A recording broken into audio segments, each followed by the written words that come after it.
over a period of 1 to 3 years.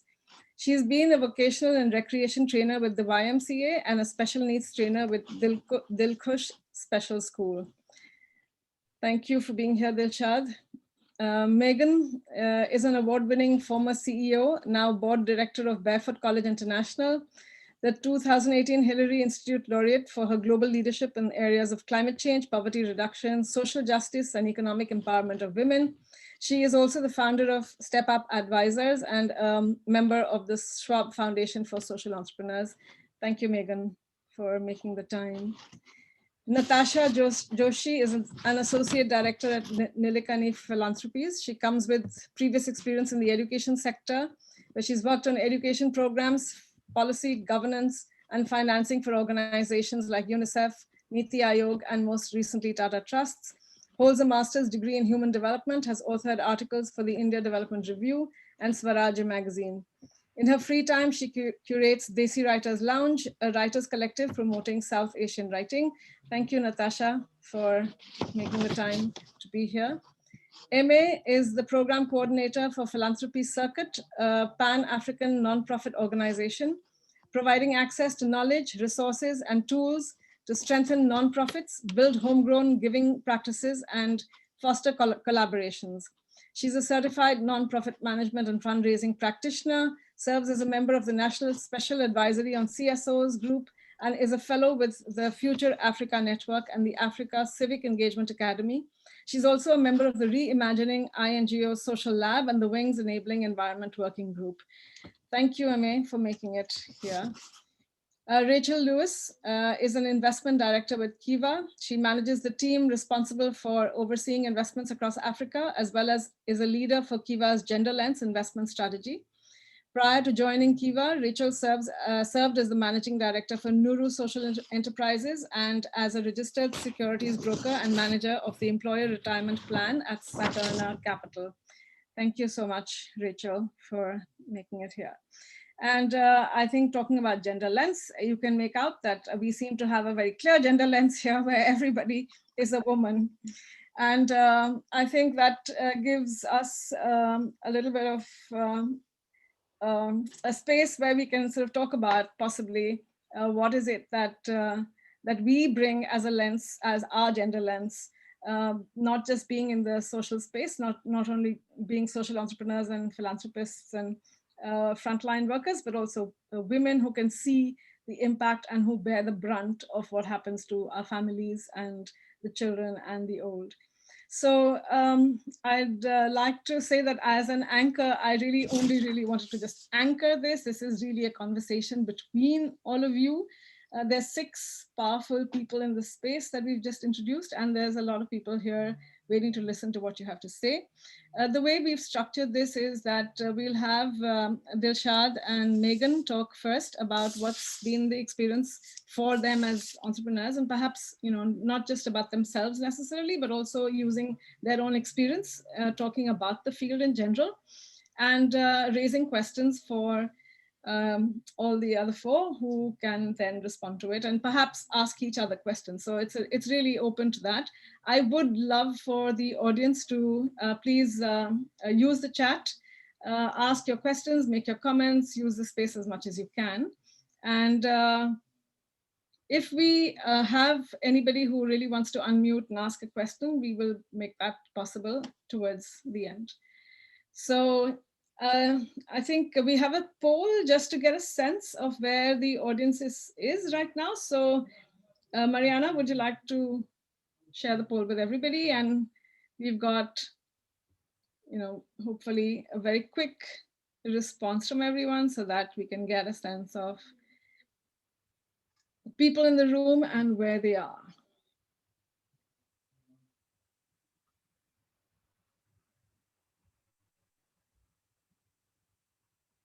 Okay. Not bad. We've got really about a little over 50% who've got a challenge, just 9% who say no, and 36% who are probably sort of worried about what the future holds for them. Great. So I hope that we can, knowing this, start off with Dilshad. The floor is yours. Hi everyone, good evening. My name is Dilshad Mehershahi and I'm one of the co-founders of this NGO called Mann. We work in the space where we are providing training to adults who have disabilities and who come from underprivileged homes. We provide them with a training and an opportunity to be placed. So this helps them to be productive members of their family. Instead of just being home and doing nothing. They are all 18 years and above, and they come from families who have really low income groups.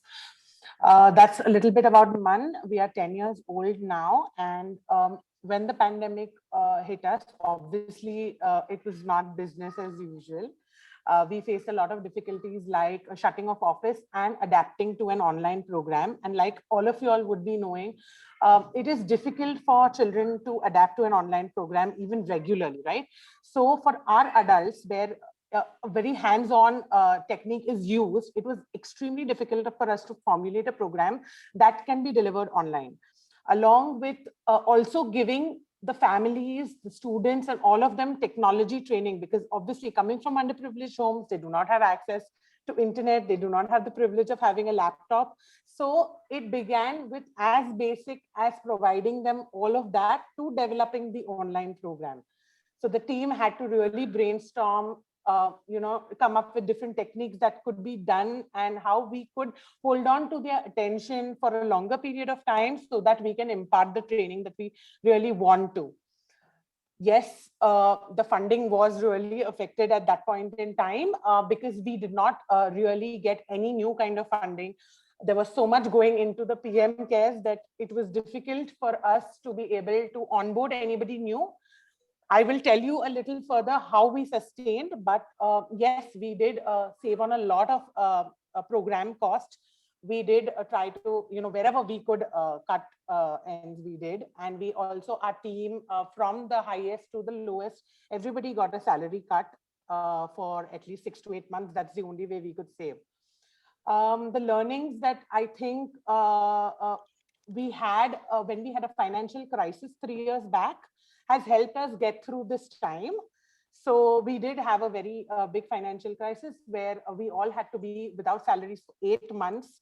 And that's how we learned that we cannot leave our guard even for a single month or a single day throughout, So when COVID hit, we did try and work a lot on our fundraising, where we tried to hold on to those who were already funding us, tried to get them into the loop and tried to, tell them how important it is to continue our training and that we cannot let go. Because if we do, then these students are going to, completely go back to square one. And that is something that we cannot afford to do at this point in time because they all were employment ready. A lot of our students did even lose their jobs, and it's become a very huge financial crisis for the family, where these students who were earning members have now no earnings left. So that's a little bit about what the situation was post-COVID. Yes, like I said, we did diversify our funder base, where we looked for different type of retail funding opportunities so that we could raise our donor base. CSR foundations, all of them were really badly hit because we couldn't, none of them would give us funding because everything was diverted towards COVID relief. What we also did was provided COVID relief to our families, where we provided them with groceries and money to be able to sustain this hard time and put food on the plate for at least 10 months. So that's one way that we used COVID relief money. But yes, apart from that, the training, whatever funding was required for the training was really limited, and we had to make do with what we had. So our goal was not achieved, but I think due to the efforts of the entire team, we were not in a very, very bad situation and didn't have to let go of too many people at that point in time. And now we are hit with it again, right? Because of the second wave, it's, when things came into, we did start having different projects which were self-sustainable for our students to be able to earn and again stand on their feet. The second wave has again come as a big hit, but yes, with the support of some of the current donors, we have been able to give them work from home opportunities. So yes, looking forward to answer any kind of questions regarding the organization and the challenges that we had. And I would open up the questions once Meagan introduces. Thank you. Great, Tasha. Thank you. Yeah, Meagan. I'm just unmuting myself there. Pleasure to be here with you all, and a humbling year, certainly that I feel that we've all been through in this sector. Even those of us who've been at it for a long time, I don't think there's any perfect roadmap. And I think it's been an experience about adaptivity and about learning in real time, unlearning maybe everything that we knew before, and having to relearn as we go forward sort of every month and every day. So I'm speaking to you, but with an enormous amount of humility. That I don't have the answers, and nobody really has the answers for everybody.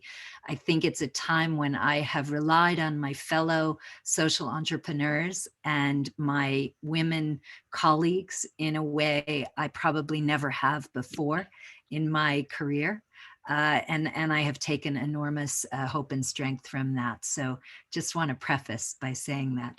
So we run 3 programmatic areas at Barefoot College. We were running in India and 14 states a program for out-of-school rural children, a digital education program, a community-based model. It was a decentralized model, and it was operated through local ground partner networks all over India. Then we run across 93 countries the Women's Solar Engineering Initiative, which is a vocational and entrepreneurial skill building program that leads to access to renewable energy for non-electrified communities all over the world, and trains and leverages women who've never had the opportunity to have a formal education. And then lastly, we run a livelihood development program and entrepreneurship program, which helps those same women and same communities that we solar electrified to begin to develop secondary livelihoods. And we have quite big entrepreneurial efforts now in things like honey production, going to market with that, and other agri-livelihoods like coffee. So COVID hit, and it hit us certainly across 93 countries in 93 different ways. And some of those were directly interrupted by funding constraints, as we watched many of the international companies, as previously mentioned, need to divert their budgets purely to COVID offset kinds of programming. And in India, the effect has been a little delayed, because we had a quite substantial CSR funding corpus in India, and the timing of COVID sort of setting in meant that we actually were really not dealing with the fallout of that until this April, just passed a couple months ago, because our funding was already committed for most of that year. And we were able, we're a big enough organization, and with a quite exceptional team of leaders in the organization, and very empowered group of young people, innovative, who were able to pivot the programs pretty quickly to be able to function both in a continuing way, but also to adjust the substance of the programs to be pretty successful in addressing COVID and some of the problems we were finding. So of course it was, how do we look at our staff and our team and care for them? How are we doing that today versus at the beginning of the pandemic? And those are different. Because at the beginning of the pandemic, our staff and our teams were not so directly affected as we are obviously today in India, with a crisis situation in terms of my team's families, their mothers, brothers, sisters themselves. It's been pretty devastating, that side of it. And what I've seen come through and really work in that team and staff vertical with regard to funding has been some of the same measures that Dilshad already mentioned. You know, we all took pay cuts. We were already on quite not market wage, but everybody willingly took a pay cut, and that has continued, which I think is exceptional. We have diverted programmatic resources with the approval of our donors to be able to fill in gaps in and operational costs so that our institution can stay strong at the same time we're continuing to develop our programs. Because we work through a really big network of ground partners and other NGO organizations, they've also given us great ideas about how to do things more efficiently. So we've done a lot of learning from those community-based partners because they've really been on the front line even more than us. And so that's been a strength. And indeed, if I think about the really successful things that have happened in the fundraising and funding area, they're all about that decentralized mentality, right? We have found local funding in places we never imagined, in countries locally, from local governments, from UN in local contexts, from organizations that had a particular commitment to a local place. And that's something I think we were not, certainly as an organization, so fine-tuned to. So we're looking at much more localized funding streams for local projects. So I think that's a really positive thing. The decentralization of power to be able to raise funds is something we've definitely looked at in the organization. How can we create a fundraising and development mechanism that isn't a team of 1 or 2 people in an office, but actually is every single person that's out there that has their ear to the ground to hear something? And that's also, I think, been a real success. I think in terms of programmatic adjustments that we are now looking to make because of the reality that so much of the funding is going, certainly in India, towards direct relief measures, we are really looking at new programming, because it's clear that we need to be able to take all of the human capital, the partnerships we have, the reach we have, and be able to focus those into partnering with other organizations to deliver the infrastructure that India needs right now, today. Whether that's helping to support the awareness of someone like a Gunj, whether that's working with Neelam Chibber at industry to come in with her to deliver the kinds of isolation community-based clinics that need to be set up quickly, whether that's deploying our solar mamas in basic diagnostics and information dissemination in communities. All of those things are things that have gone up on the drawing board now as we look to the next 6 to 8 months and how we're going to look to deploy resources and also keep the organization really working in meaningful ways for beneficiaries. So I too welcome questions. I hope that's helpful as a little bit of an insight. Great. So I think we had Dilshad saying that she would wait for you before the questions would be opened by the 2 of you to the panel of philanthropy representatives in that sense. And I think, I could add to one of the questions for me has been listening to you, that what kind of government policies do you feel really actually support philanthropy being able to respond in a pandemic, right? That is, for me, a big question. Do you have questions through your experience that you would like to raise, just as, and this is the time where I'd like the rest of the audience as well to put in whatever questions they might have here. Listening to 2 people talking about their experience who've been actually leading organizations that have been doing so much of meaningful work. What does it make you ask from your own experience as well as theirs? So Dilshad, the questions that you have, yeah. So one of the biggest questions I think that I have is, how does one ensure funding in such an unprecedented crisis, right? What are the kinds of programs that are not getting that affected? And what do we do in such a situation where everything is diverted towards the calamity or the crisis? And what option are we left with? Is it that we have to shut the program, or is it that we can sustain and we will be able to go on, right? So that's like one of the biggest questions I have. Yeah, I think that is, of course, we're always asking that question every morning at 8 o'clock, basically. But And every day God somehow provides a little bit, or Buddha or Allah, whoever provides some sort of relief from that. But I think, no, to be serious, I've been very disappointed actually with the reaction of the government of India. And I'm a big supporter of collaborating with government.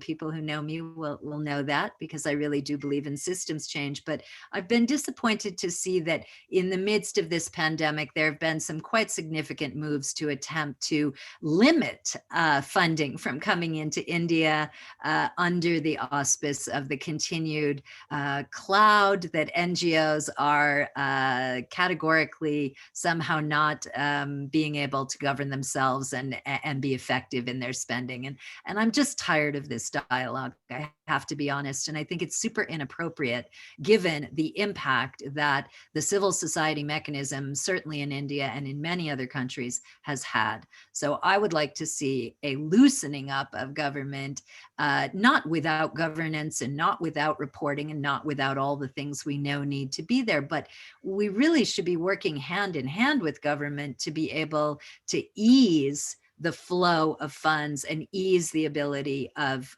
donors to be able to participate in India. That's sort of one side of it. And I've seen in Africa actually something quite counterintuitive to that. I've really seen in Africa and even South Asia a very big willingness on the part of government to partner with us as a social enterprise to be able to write to donors to attract additional funding. I mean, governments have been completely the opposite in most of the global South, in the sense that they are willing to now partner with you to put their weight behind you getting funds. So that's been a strange experience for me to see India versus internationally, this difference in the reactions. Great. So let's go to MA and then, post MA, we'll go to all of the other students, Natasha and Deepa and Rachel, to say, what do you feel having heard this and what's your perspective? Yeah. Hi, Kavita. I wasn't able to get the later part of your question. So just your perspective on what you just heard from Dilshad and Meagan. Yeah. Oh, all right. So it's fascinating, especially when Meagan speaks about the government, how government hasn't really, in her experience, been supportive of non-profit funding and attracting and retaining resources in India. And she does seem to say that in Africa, it's kind of the opposite.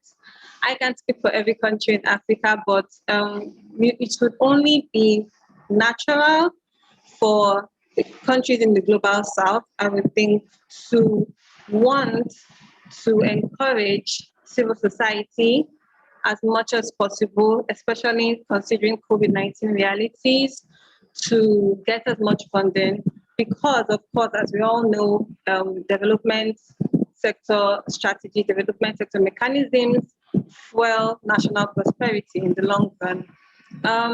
And I really see the correlation in the experiences that both Dilshad and Meagan have had with civil society here in Africa, here in Nigeria, where I am, because a lot of nonprofits have similar experiences. Some have had to close their programs. Unfortunately, they've been able to, because at this point, nonprofit actors are competing for dollars. They're competing for finances at this point. The finances are dwindling. And so it's up to them to sit back and say, how best can we navigate? A lot of nonprofits were not prepared for COVID-19. A lot of African nonprofits were barely getting the digitalization process in place. And so even when a lot other foundations and nonprofits were pivoting, when people were saying, okay, we do not have to be in the office, we can work remotely, those who didn't have access to remote mechanisms to online digital solutions were left out. I know nonprofits who usually would run 2 to 3 programs in a year in education, supporting women, and throughout 2020, they were unable to do anything. They were unable to apply for funding. They were unable to get the information they needed. They were unable to pivot. And then, of course, unfortunately, they were let go. And at this point, they are waiting to see how the tides go. I would like to say that the onus is on non-profit leaders and management, right, to begin to seek out alternative sources of funding. And this is a big conversation right now going on in African civil society, how we can better seek alternatives, how we can say, okay, can we employ entrepreneurial models? Can we employ consulting services? Are there services that non-profits can give out? For a long time, there has been a sort of purist look that social service has. There's this thing that for-profit and non-profit shouldn't really mix. But more and more, and especially within the last 1 year, it's been so important to have investments, to realize that non-profits can be measured and can act as almost as for-profit organizations. It's time to put in one of the non-profits that I remember attending a webinar by Leap Africa, right somewhere in the middle of the COVID pandemic. And what really stood out to me was how they had basically prepared themselves. They do rely on donors, they do rely on grants, but only up to a point. Because they had seen, like Dilshad had said, some non-profits had the foresight based on financial crisis. Even presently, we are going through a crisis here in Nigeria economically. But they had the foresight to invest. They had the foresight to set aside funds that they had been receiving with the knowledge of the donors, of course, for what they are termed the rainy day. And so when COVID came, of course, there had been cuts and there had been slashes, but they had been more prepared than other non-profits who weren't. And so this just says to me that more and more we need to have, non-profits need to have information.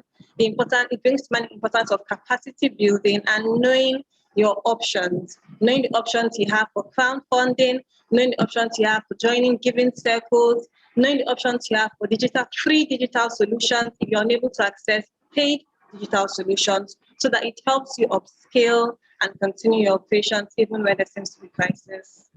Thank you. Thank you. So I think we moved to India from where you left off in Africa, and Deepa, the question then moves to you in terms of what you heard, especially the question I think that Dilshad is asking very anguishedly, which is like, what do we do? Do we shut shop or what? Like, what's in store for us? So what have you seen happen, and what would you say? Yeah. So first and foremost, congratulations to all of you for making it till here. I think this has been a very, very tough year on multiple fronts, right? When I joined the development sector, somebody had told me the sector survives on hope and optimism, and I think that's what we're all doing.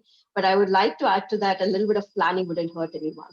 So, and I think nothing would have kind of made it amply clear than what it is today. So in terms of, what the steps that both Dilshad and Meagan kind of shared has been the norm across the board, right? It started with individuals and foundations or the NGOs actually looking at pay cuts themselves and figuring out how can they contribute. And then I think making sure there were some reserves in there, and for NGOs that did not have the reserves did struggle quite a bit. So this kind of led to that whole financial crisis. But 2 points I wanted to make to Dilshad's specific question around, do we have to shut shop? I don't think so, right? I think like the state charity begins at home. And this is the place where I think we don't talk enough about it in India, is the role of the board here, right? Somewhere I had heard the statement, I forget who to attribute it to, but essentially he said the role of the board is give, get, or get out. So either you start looking at giving to support the organizations, or you figure out a way to use your network to get you the money, or you have no role here type thing, right? So how do you look at your circle of influence rather than figuring out, which CSR I can tap into, or which foundation is out there? Start from home, right? Figure out what your board is. And here's, if you don't have that kind of board support, figure out what is the composition that you would like to get in. And that would go a long way in terms of ensuring that next time something like this hits you, how do you plan for it better? How do you tap into your board members, the support and the networks that they would get in? So I think that would be the first thing. The second thing would be, of course, in terms of repurposing the programs, right? I think Meagan did kind of allude to that, but I think people have to accept that this is here to stay. And even if things were to open back, I don't think it's going to be fully normal the way it used to be before. So we have to be extremely mindful of that and figure out how do we pivot our programs and repurpose our grants in a way that the purpose is not lost, the end game is not out of our sight, but at the same time, how do we ensure use of technology or government or collaboration with other NGOs to help us achieve the goals that you had all set out for? So I think that would be extremely critical. And once you repurpose that, figuring out what is the right way to seek out the donors and be strategic in that. Again, the third point will be more in terms of diversification of the base in itself. So while I said engage your board is the first piece, but it's also how do you expand your outreach and figure out who are your other stakeholders that would be part of this journey. They may be small, and they may be, large, but at the same time, how do you have that right portfolio mix in a way that tomorrow if something else happens, you don't, you're not relying on one donor to kind of take you through 60% of your op costs. That is not the right way, right? I mean, and these are things that you can plan for better. And as a thumb rule, have that no donor to be contributing more than 20% of the cost. Because 20% pay cut or 20% cut in program is something you can take in and have 6 months to figure out where does that other thing come from. But getting to a 60% deficit is a huge uphill task. So, so diversifying that base becomes extremely important. So these were the three large points that I wanted to make around, understanding how do you tap into your circle of influence, expand your outreach, and ensure you're pivoting and repurposing and using technology, government support, or other collaboration to repurpose your program in a way that still meets your goals. And on the government policy front, Kavita, I think it's a very, very valid point. And there have been a bunch of decisions which have hurt us the most, right? I mean, the FCRA piece in particular. But at the same time, I think we have to treat the government like a disabled child. We have to be patient. We have to reiterate and reinforce our messaging again and again.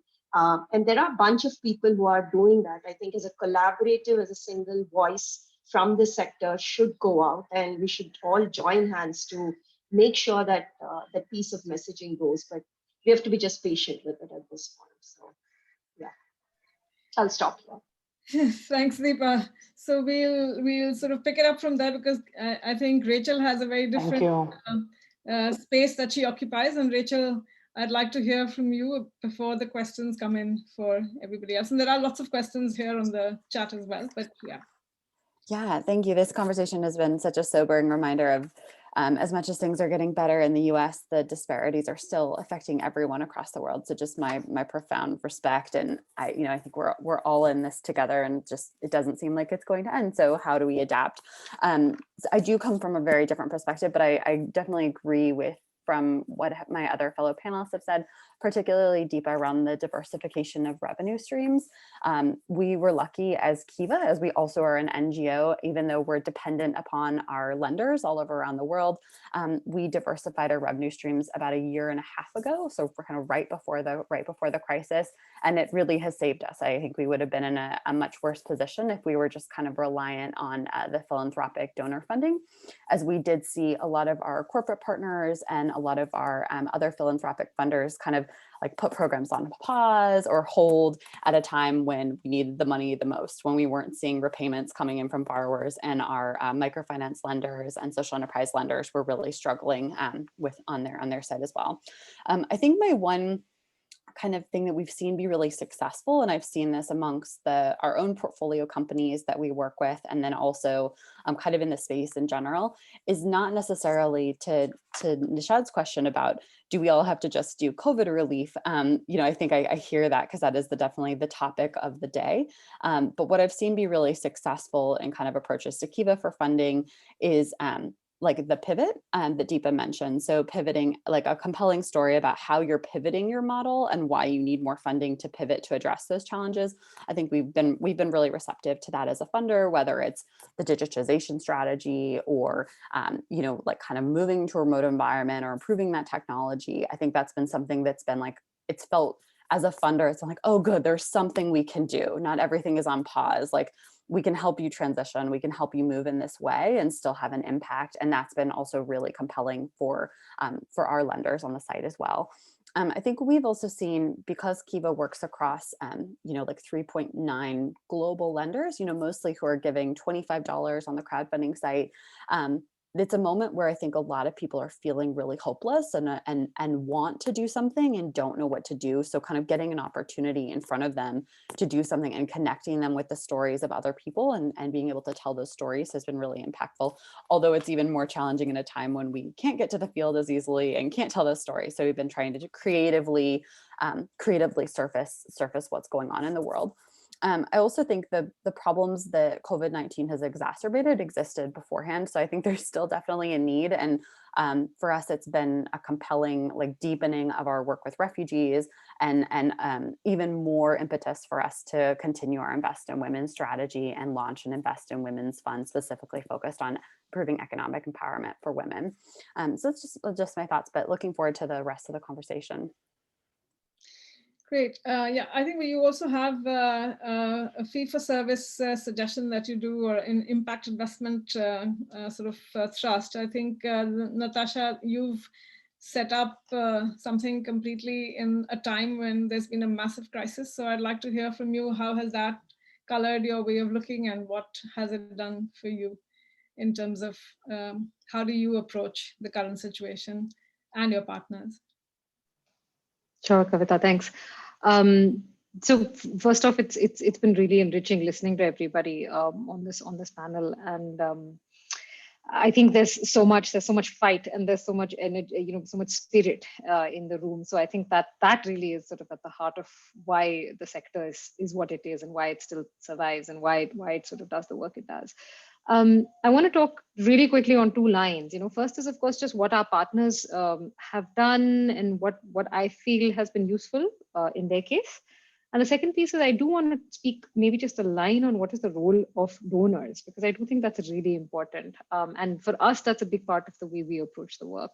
So, in terms of partners, I think to what Dilshad has said, to what Meagan has said very well, is one is to just sort of figure out what it is that within your services that you provide, how can you kind of be agile, how can you pivot, how can you become relevant to any particular disaster needs. And I think the incredible thing about frontline organizations is that they have this connect with the ground, and they have this field connect, and you are actually connected to your beneficiaries or your stakeholders in some way. And even if it isn't directly in the way that, let's say, the disaster right now is requiring, human beings can always be, sort of brought to serve and help and support in any crisis. So we've seen a lot of our partners who were doing something completely different. They've pivoted their program, their stakeholders and their own sort of field staff, as well as their beneficiaries, have gone and done completely different COVID relief work. And I think they've been pretty unapologetic about it. They sort of said that while our program might have been, something else, at this point in time, distribution of masks is what's important, and we're just going to get all of the young people who were maybe working on something else entirely to do this now.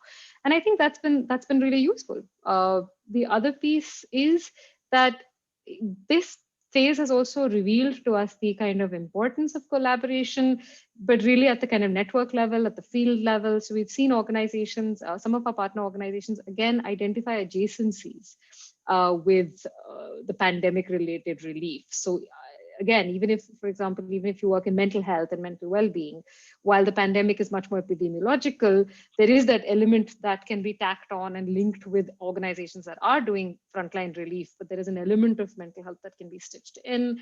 So they've approached it from that adjacency lens. So there's been some, of course, degree of imagination.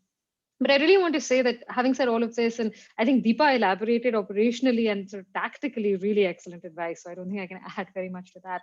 But I do want to say that I really think that it's, it's like when a tsunami strikes, it strikes. I think sometimes it's really just knowing that it's just difficult times. And no matter how much we plan, sometimes these things happen. And that sort of brings me to the role of philanthropy, or the role of the donor organizations, is to really recognize this and to recognize our role in ensuring that the sector is resilient.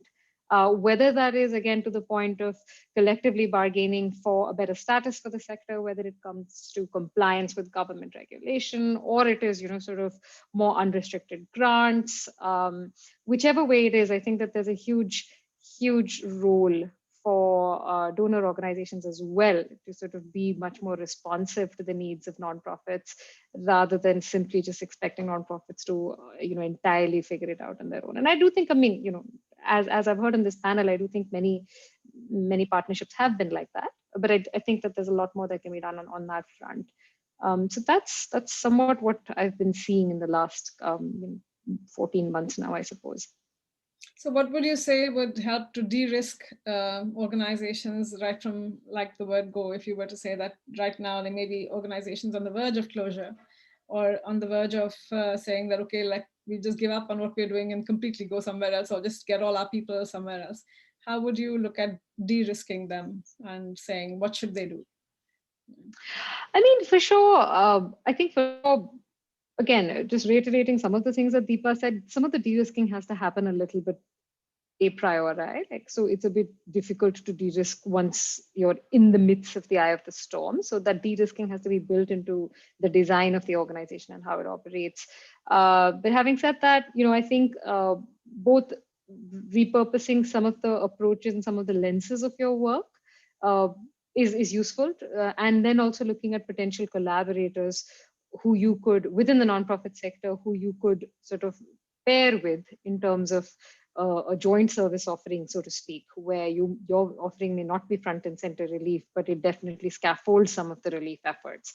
And third, of course, really trying to understand where it is that the human capital that you have, not just internally programmatically, but also through the networks of communities you work with, can also become something that helps you make both of these pivots, as well as helps you find the adjacencies. So some of that stuff is possibly what could be done in a crisis like this. Right. Dilshad, does that sort of give you any ways out, or what do you pick up from this as of now? Yes, I think everybody has shared such valuable inputs. I think that it's now time for action, and hopefully we will be able to overcome this and make sure that we don't go through this again. Yeah, so the kind of thing that we're hearing right now about, collaborate with other people, form sort of connections and consortiums, how easy is it for an organization to do that? In our kind of space, we've not really seen any kind of successful collaborations as yet, though we are working on a few of them and trying to get more organizations to collaborate and adopt the model that we are working on.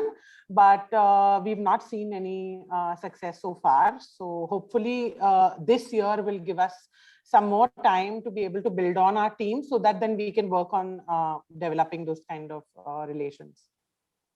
Right. And Meagan, how many such collaborations have you seen at the philanthropic level? Like, do you find philanthropy getting together and saying, okay, let's do this as a consortium? I find that less. I guess I would have to say that I think that solution of collaboration, merger, co-creation of programs together needs to have two partners in it. One of them is obviously the partnership and the architecting of those partnerships with the implementers and practitioners. But on the other side, we need funders who are willing to not just have that one-on-one relationship with one implementer, who are actually willing to understand and to fund a collaboration. I actually feel right now that a prerequisite of getting funding should be a statement from every organization about how they are partnering with other organizations, because what we're really talking about here is our civil society at risk. And we all know that without a strong civil society, whether that's in disaster relief or that's in more resiliency building measures, we are not going to have a balance with the power of the state and the forces of the market.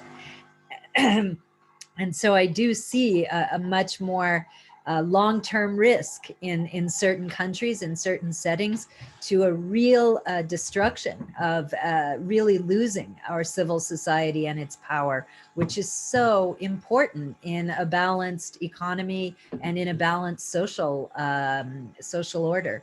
So yeah, I think we really need funders and implementers, practitioners to come together, to co-design, to have faith and trust in each other, and to really be prepared for what I call radical collaboration. Right.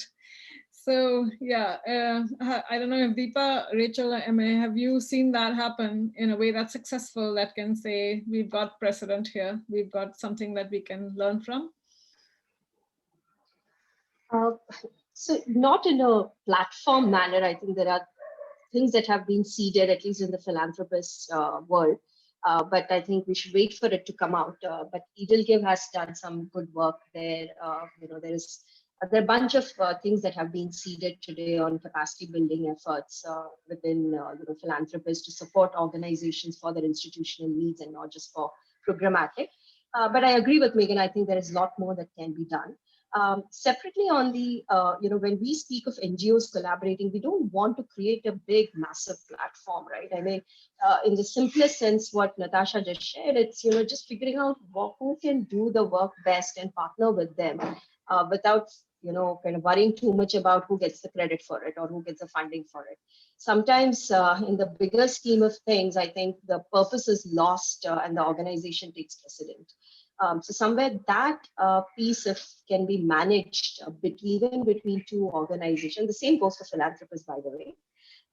But if we are able to do that even, with 2 or 3 NGOs to begin with, I think we would have set a lot of precedent there in terms of how do we get 2, 3 people to work together in a geography kind of thing. So start small, aim big, of course, but at least, we need to demonstrate something in a small way by forging these partnerships actively and coming and actually sharing those in case studies format. Yeah, so the question then, Emma, is that what happens in Africa? Is that something that you've seen there as well? Is there a precedent there? Because I think if the government is much more open over there to this happening, to have collaborations with each other, with civil society as well as funders. Do you see that? Oh, yes. So now more than ever, because I do come across lots of grants and grant calls for proposals, and it's really interesting to see that funders are beginning to highlight that they need, as a prerequisite for receiving a fund or for applying, you need to come collaborating with some other NGO or some other non-profit within your sector. So I've seen a whole lot of this. They tell you, and it's really interesting and fascinating for me because it just goes to show the power of the times that we are and what collaborations can do. And like Deepa said, really, it doesn't have to be on such spread out great platforms. It can just be you reaching out to someone else within your sector who is doing it, probably not even better than you, but just because they have resources that you can feed off of. So possibly they have volunteers, or this particular organization has technical expertise that you can use, and then they can also balance you, and together 1, 2, 3 organizations can come together. And what this does, especially if you have a history of collaboration, it opens up your network, It opens you up to funders within the network of whoever you're collaborating with. And then you have greater chances of getting funding in future, because statistically, it's easier for donors to give out funds to non-profits who are not just working, but who have a history of working well within their sector and collaborating with others. So these are things that platforms here in Africa, we have platforms like KCDF is doing in Kenya, we have platforms like the Africa Philanthropy Network, and we at Philanthropy Circuit also try to foster collaboration between organizations here on the continent and a couple of others throughout the continent that encourage collaborations between non-profits, especially in these times, and sort of mitigate the issues with funding and capacity. Besides funding, now funding might seem like, oh, it's just money, right? But we also have other forms of resources that non-profits are short of. Non-profits are short on digital solutions. Non-profits are short on manpower. People there are not enough staff. Non-profits are short staff. So all these things are places where you can come together to, and I was also really true when she said it's not about who takes credit for what, but basically about how your programs get implemented in the long run and how you're able to sustain your organization. Right. So I think when I was working with a funding agency earlier, we used to have a very simple thing, a small grant program. So it was like an instrument for new organizations, grassroots organizations, people who were just setting out. And I'm wondering, what are the kinds of instruments that people are thinking of now? And Rachel, do you have the last word? Because I mean, we've just got about 5 minutes left on what is it that you see in terms of both collaboration and instruments that can actually help in short term to be able to tide over people as well as longer term. Yeah, coming in at this from the funder angle a little bit more, I would say what we've seen be really successful for Kiva as a funder is kind of setting a good example for other funders in the network. We've delayed, most of our funding is debt, so we've delayed debt payments. We view the relationship as a really long-term relationship with our partners. So kind of making sure you're aligned with your funders there. But we've been able to sort of show like, oh, we're pausing things, we're allowing them time to regroup and just being really flexible. So I think if you can find one funder that's doing that or one funder that's supporting, highlighting that as an example for your other funders is like, this is what you could be doing. I think we've seen that be successful for some of our partners. Not shaming, but it's like, look what you could be doing rather than pressuring me to repay. So we've seen that be successful. But as far as instruments, we've also seen kind of short-term working capital to pivot be really effective. So if you are a social entrepreneur, kind of to pivot into, I think it was, I can't remember who said it, but pivoting your model into something that is COVID relief related or that adjusts for COVID relief related and using short-term working capital to do that. We've seen that be really popular with the lenders on our platform. They really want to help entrepreneurs make changes, whether that's pivoting to making masks or pivoting to doing a delivery rather than a pickup model. These types of things have been really effective. But yeah, I don't think there's like a magic bullet solution, but overall, and agree with the collaboration as a funder, we do look at collaborations and view that as a de-risked method, although we've definitely also seen challenges there. So I don't think it's a requirement, but it is something that's a positive in our book. Awesome. So I think Mariana has dropped a Mentimeter link into the chat. If everybody can just check that and get onto it. And it asks you what out of all that you heard you'd like to try out. So it would be great to get that as feedback. And so please do click on the link. I think we can send it again now because a lot of people have been talking on the link. So it might be difficult for people to see it, but it's been put again. So please do click on that and see. Is there anybody who would like to unmute while we have people clicking on the Mentimeter to put in their what they would pick up from this conversation? Anybody who would like to unmute and either ask a question or add to the conversation?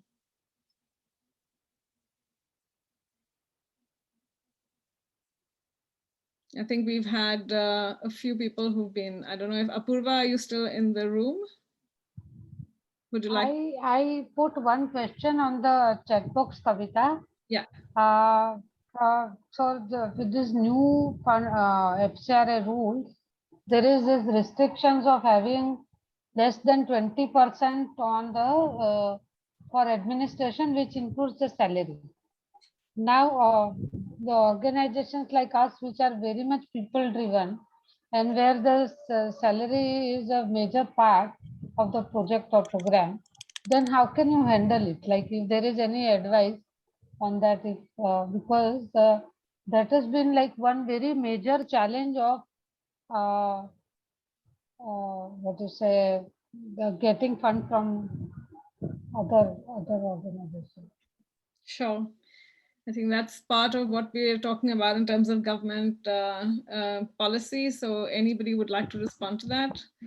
I can just tell you what we do, which is we separate the organizational overhead from the direct project aligned salaries, because those are not salaries and those are not administration costs. They are the work.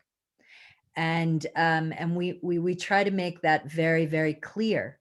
And so if your model is one that is completely grounded in human beings, then that is the cost of doing your model and not your overhead as an organization. So I think we have to evolve from that older mindset that had our organizations putting their salaries, into the same category as delivering work. Every single one of my staff members has their time allocation by project and by overhead transversal contribution, so that we can actually measure that and stand up behind that. I don't know if that's helpful, but.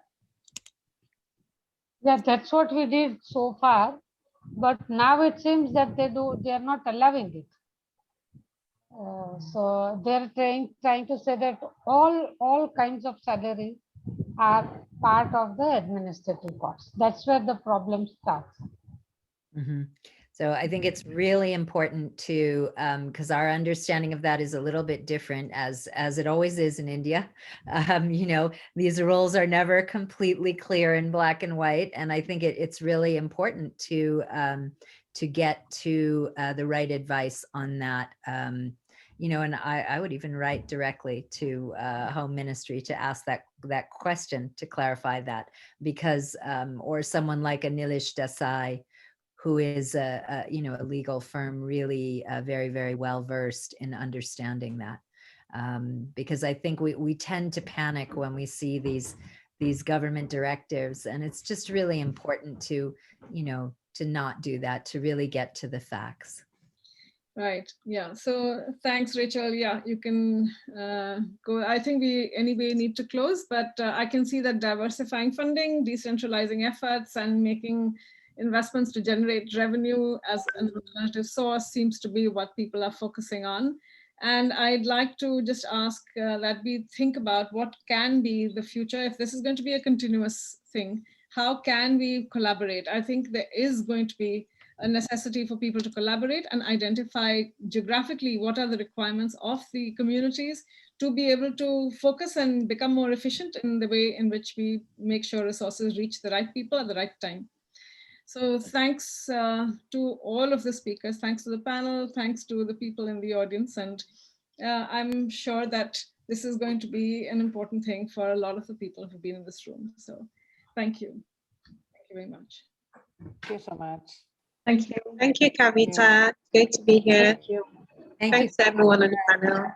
You guys were amazing. Okay, then. Bye. Thanks. Bye.